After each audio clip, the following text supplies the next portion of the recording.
KNHF11, o hedge fund da Quineia. Vamos ler o relatório de abril de 2025, publicado agora, no dia 12 de maio de 2025. Primeiro vídeo do fundo aqui no canal. Este será o nosso tema de hoje. Pessoal, o fundo tem aí a carteira composta por diferentes ativos destinados aí ao setor imobiliário. Dentre os veículos, pessoal, temos aqui CRIs, FIIs, imóveis, ações e também projetos de desenvolvimento. O fundo tem um patrimônio líquido de 1,94 bi, R$ 98,55 é a cota patrimonial, 45 mil cotistas. Na data que eu gravo aqui com vocês, pessoal, o KNHF11 está cotado na B3 a R$ 90,14, fazendo um P sobre VP aí 0,93, uma variação positiva nos últimos 12 meses de 2,64%. O fundo teve a cotação lá aos R$ 72,46 em dezembro de 2024, sofreu bastante no mercado secundário, mas já buscou esta recuperação, retornando aí aos patamares de agosto de 2024, o que é muito importante. A última distribuição ocorreu agora, no dia 13 de maio de 2025, 95 centavos por cota. Como podemos verificar aqui no gráfico, essa distribuição subiu um pouquinho, o que é excelente aí por parte do cotista, fazendo um yield de 1,05 mensal, anualizado de 12,02%.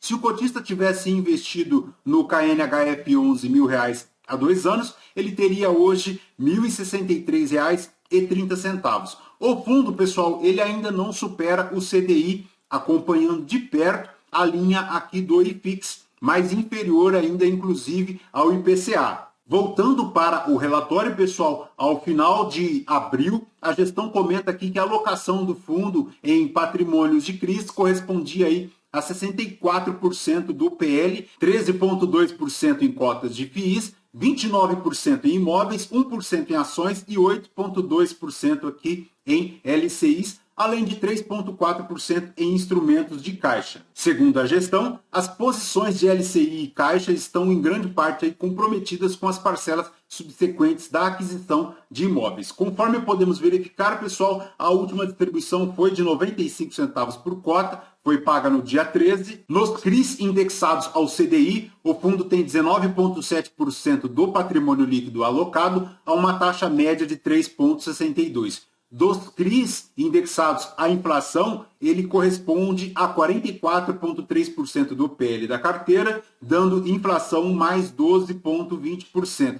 Em relação às cotas de FIIs, 13%, imóveis 29%, ações 1%, LCI dando 97% do CDI, correspondendo aí a 8,2% do PL da carteira, e no veículo de caixa 3,4% do PL, dando 100% do CDI. Não há taxa de performance para o fundo e ele é destinado ao público em geral, mas tem a taxa de administração de 1,2% ao ano, ele que iniciou as operações em 2023. Em relação às movimentações, pessoal, 2 novas operações no montante total aí de 68 milhões. Segundo a gestão, a primeira operação é para um CRI lá da GS Solto, no montante de 38 milhões, a uma taxa de IPCA mais 12%. A operação conta aí com garantias de alienação fiduciária, também alienação fiduciária de cotas e também fiança. Segundo a gestão, a GS Solto é uma companhia especializada no segmento de construção e operação e desenvolvimento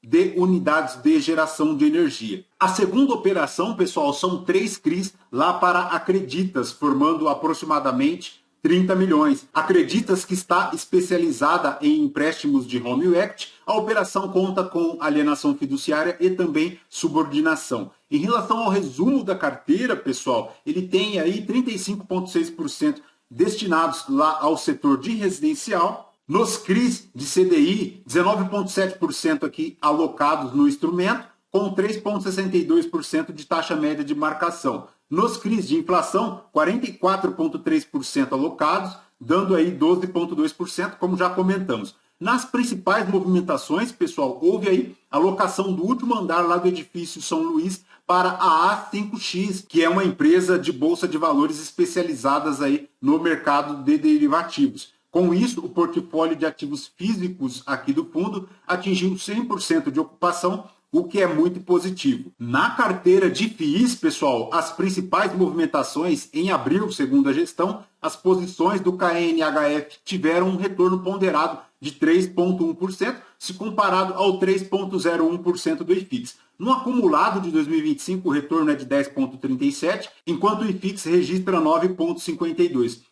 Nas movimentações do mês, segundo a gestão aqui, ela comprou 2,6 milhões em FIIs dos segmentos de escritório, logística e renda urbana e vendeu 2,4 milhões, correspondendo a 0,13% do PL em CRIs. Para a carteira de FIIs, pessoal, o principal segmento estão lá para os CRIs, 38,7%, mas ele tem aqui também shopping e varejo, 29%, escritórios, 13%, híbrido, 10% e logística, 6,2%. No retorno da carteira de FIIs, ele descola um pouco do IFIX, fazendo 20,35%, frente aos 11,36% do IFIX. Ao retorno por segmento, os FOFs tiveram a maior alta em relação a abril, formando para os híbridos 9,13% e para os FOFs 7,13%. No cenário macroeconômico, aquilo que já sabemos, a guerra tarifária Estados Unidos e China. No mercado interno tem a taxa Selic chegando aos 14,75%, com previsão inclusive para chegada a 15% na próxima reunião do Copom. Para as operações compromissadas reversas aqui do fundo, ele chega a 8,2% do patrimônio líquido, então é importantíssimo ficar atento a este patamar de alavancagem aqui do fundo. Para a carteira de sensibilidade, o fundo encerrou o mês com R$ 90,79 por cota, o que representa um deságio de 7,9% em relação à cota de encerramento. Na tabela de sensibilidade do yield e do spread da carteira de CRIs, pessoal, a R$ 90, ele dá um yield de IPCA mais 14,54% e na carteira de CDI mais 6,54%. Na carteira de sensibilidade dos imóveis, ela dá aí R$ 20.656 e na tabela de sensibilidade potencial da carteira de FIIs, formando aí 29,1%.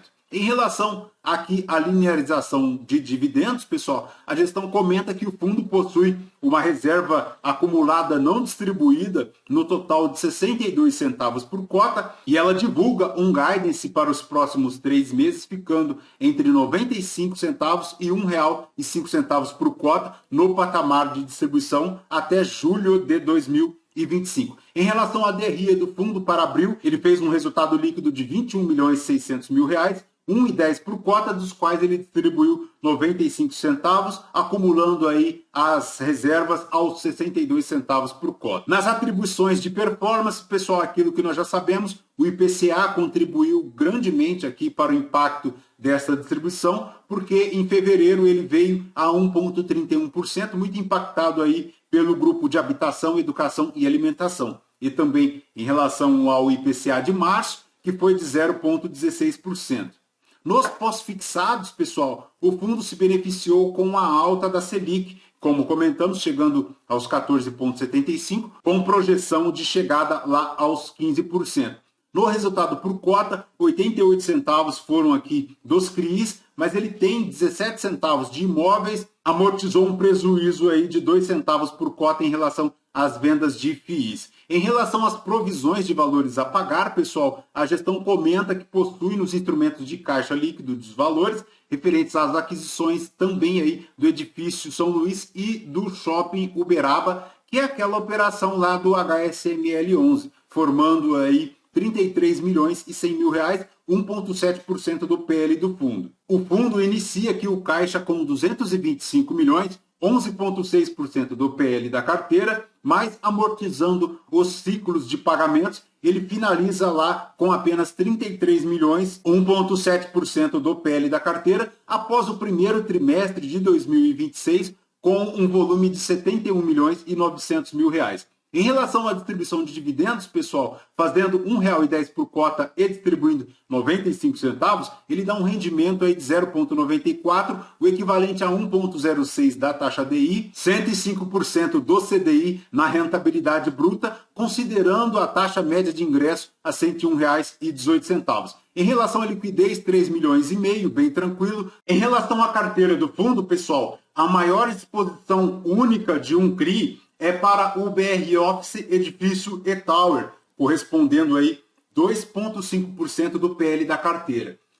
Contudo, pessoal, a Quineia ela tem o hábito de não divulgar a concentração dos CRIs por devedores. Então, a carteira do KNHF11 é ponto de atenção porque ela guarda dentro dela algumas concentrações por devedores. É o caso, por exemplo, aqui da MRV e também da Creditas, que se somarmos aqui um a um, é bem provável que chegará a mais de 5% do PL da carteira do fundo. E aqui no canal nós não gostamos de uma exposição superior a este percentual, porque eleva demais a matriz risco-impacto e em caso de alguma inadimplência por recuperação judicial ou até falência, o fundo sofre bastante. Também, pessoal, é alvo de concentração os CRIs da GS Solto, porque se somados aqui, eles também correspondem a quase 5% do PL da carteira. Então, ponto de extrema atenção é a carteira aqui do KNHF11,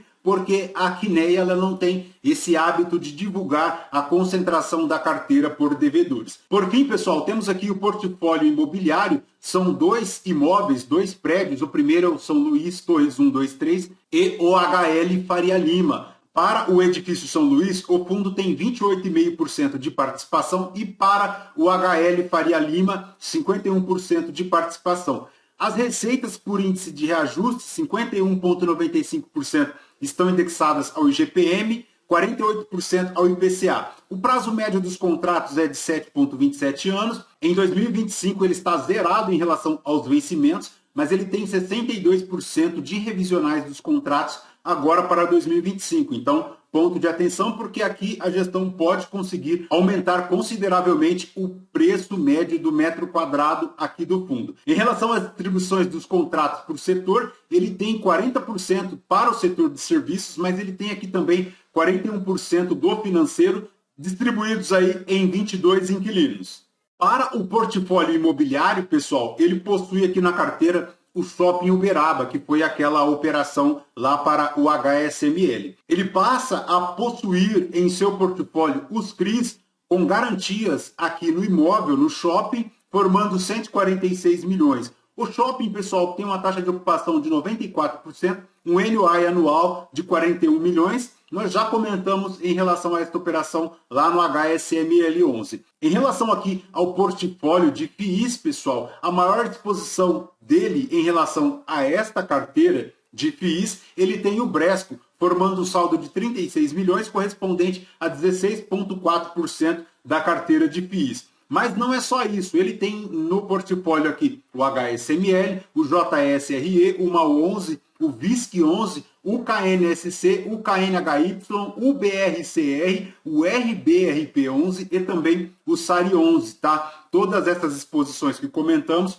superiores a 5% do PL da carteira de FIIs. Por fim, pessoal, na carteira de ações, os destaques ficam aqui para a MRV, formando 37,23% da carteira de ações, e da Cyrela, 34,11% também da carteira de ações, totalizando aí um saldo de 13.310.000 reais. Perfeito, pessoal? De KNHF11 é basicamente isso. Lembrando que este vídeo não é uma recomendação de compra ou de venda de nenhum dos ativos aqui mencionados. Aos novos inscritos, bem-vindos. Você que permanece conosco, muito obrigado por isso também. E você que ainda não é inscrito, se este conteúdo foi relevante para você, considere se inscrever. Deixe o seu like, seu joinha, porque tudo isso nos fortalece demais aqui na produção de conteúdos. Voltamos no próximo vídeo. Fraterno abraço a todos. Até mais.